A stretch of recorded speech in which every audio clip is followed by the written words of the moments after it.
Hi, this is Roger, thanks for dropping by. I'm outside, got my warm jumper on and my fleece lined jacket because it's getting cold. Now on my Sunday chat video, basically I'd used the weather forecast from Saturday, from late on Saturday basically, for the next few days.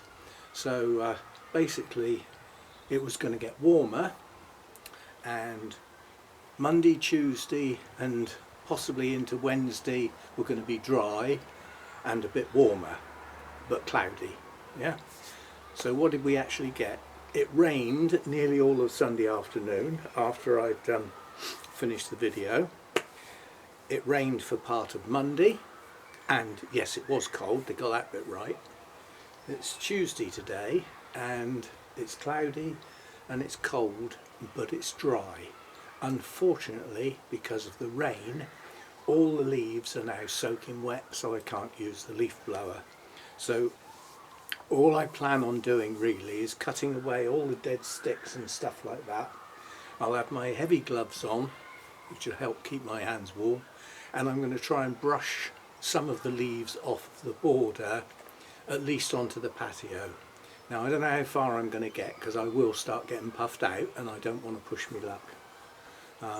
So we'll see how far we get, and at worst everything that I cut off that I throw down on the patio will just stay there and it will get cleared up another time, because that's the bit where there's the most bending and stuff to do, and probably the least enjoyable bit.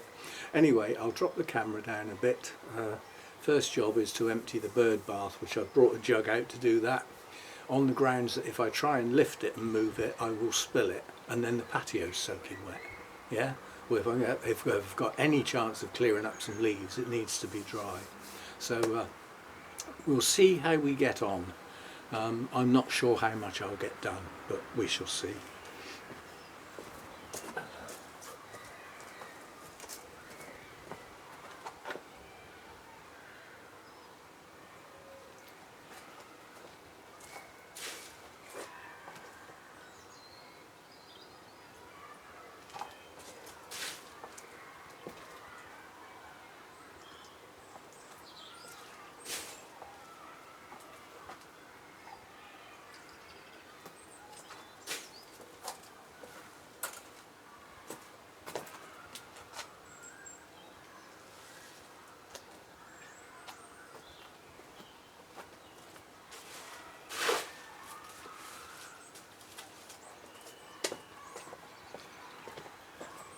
Methinks that needs a clean. Not necessarily a now job, but it definitely needs doing. Hands now if we don't clean.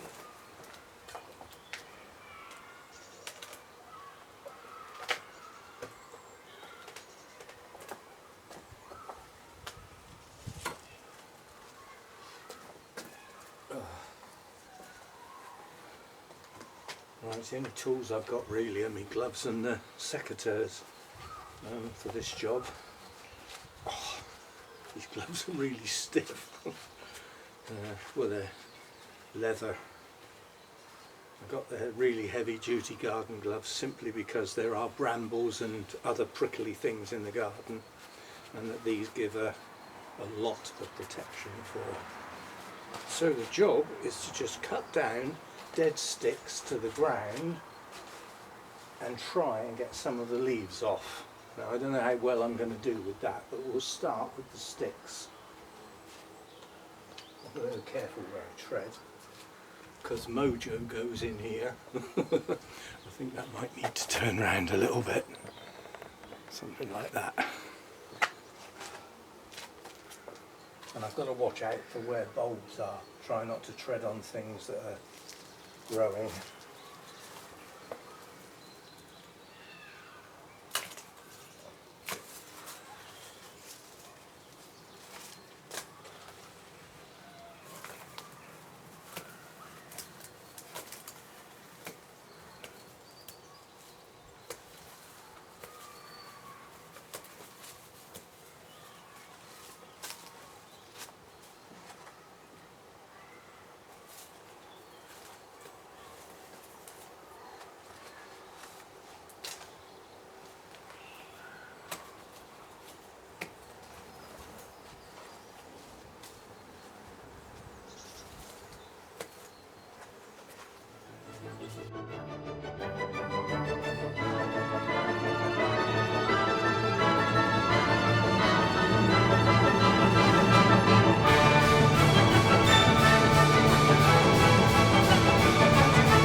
idea.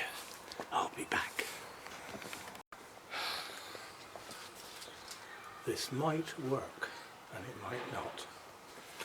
We shall see.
Right, we'll have a look and see what we've uncovered.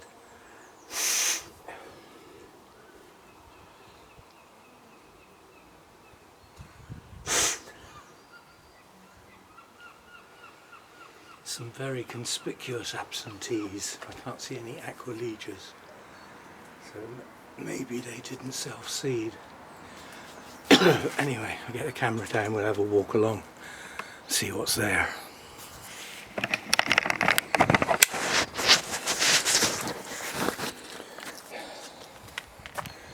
Right, up this end, all that was here was ferns really, and the, I forget what they're called now, Chinese lantern type things. The elephant's ears have got a lot of new growth showing, so that's good. They'll come on. I've uncovered some more primrose seedlings here. Again here and here. So primroses have taken well. There's some good clumps of violets this time here. Nice clump there. And here's a big clump.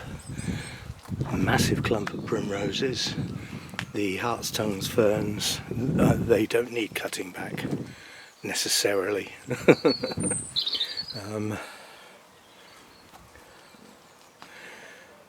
Bulbs. More bulbs. We have a snowdrop. First snowdrop. There's several of the plants that Helen gave me that I can never remember the names of that should come on now they can see daylight. Like this clump here. There'll be lots of new growth in there coming on. London Pride all along there, that came from Helen. Primroses, lots of primroses. It's a geranium here. That looks like an aqualegia seedling.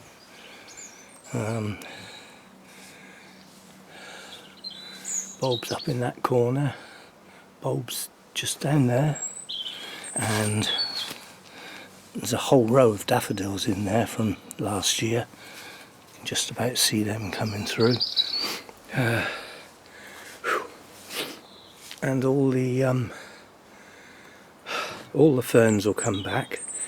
I've cut the fuchsia down, and that's going to get dug up and put in that blue pot and moved away from here. We've got this stuff. This is I forget what it's, there's more London Pride in here. I forget what this is called, but it's what you call a semi-perennial, on the grounds that it grows one year, flowers the next year, and then tends to die back, but it self-seeds readily. Well, they didn't bloom, so they should bloom this year. So we've uncovered a lot of bulbs in groups of various things.